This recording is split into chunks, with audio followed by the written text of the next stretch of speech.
Hello YouTube, Gaming Goddess here with a review on a game called The World. Just kidding, I'm actually going to review .hack Infection, which is the first of a 4-part game series from the .hack franchise. This franchise isn't as popular as some other video games that are based off animes, but some well-known anime titles in this franchise includes .hack Sign, .hack Legend of the Twilight, and .hack Root. To start things off, the series takes place mainly in The World, which is a fictional MMORPG published by a fictional corporation called CyberConnect. Players interact with the world with a virtual reality headset and a gamepad. Basically, .hack Infection is an action RPG based off of an MMO in an anime. Our main character of this game is seen logging into the world. We get to input a username and we get to name the character. I kept his default name, which is Kite. It doesn't really matter what you put because everyone in dialogue will call him by his default name anyways.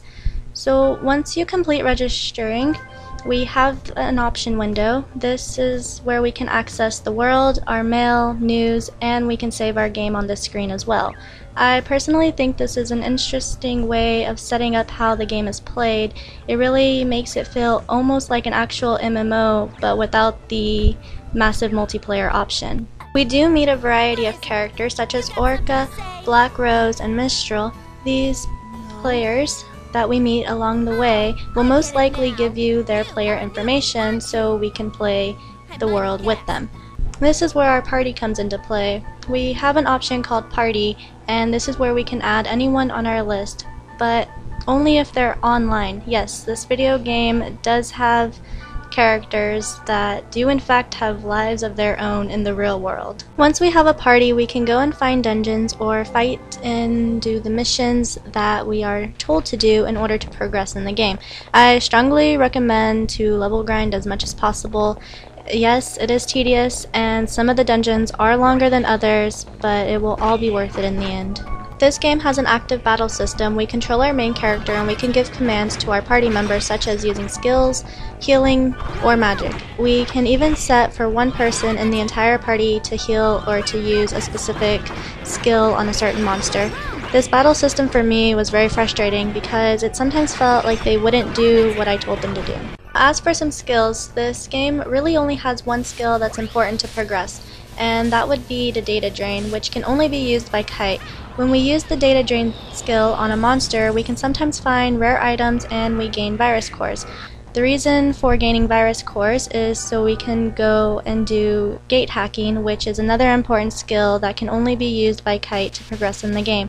It can be annoying though, especially if you don't have enough virus cores to unlock a gate, which means you'll have to go and explore more dungeons to gain the virus cores that you need. Shops in town will only sell you so much, but you can find much more in the dungeons. Only downside to collecting items is that you can only have up to 40 different types of items in your inventory. Since this is a 4-part game series, the story is kinda long, but it's a good one. The main character, Kite, was invited by his friend to play The World. He teaches Kite the basics of the world, and it's actually pretty much a tutorial for the game itself. During our first few minutes of learning the game, we encounter a girl who is endangered, and of course, someone needs to be the hero, so our friend Orca jumps in to help her. Well, it didn't really go the way he wanted it to, and the server crashes. This is pretty much how the game starts. In conclusion, Part 1 isn't all that bad for being more of an introduction to the game itself. We meet a whole bunch of different characters, and we are also trying to figure out why the server crashed and what happened to Kite's friend.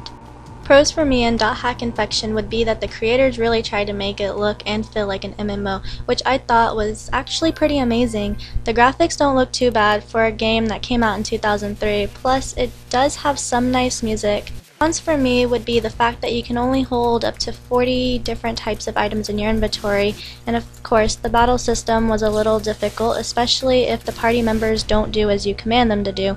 Level grinding is also an issue for me because it was just really tedious and the dungeons can be annoying at times. Despite the flaws I see in .hack Infection, it does have a well-rounded system for how the game is supposed to be played.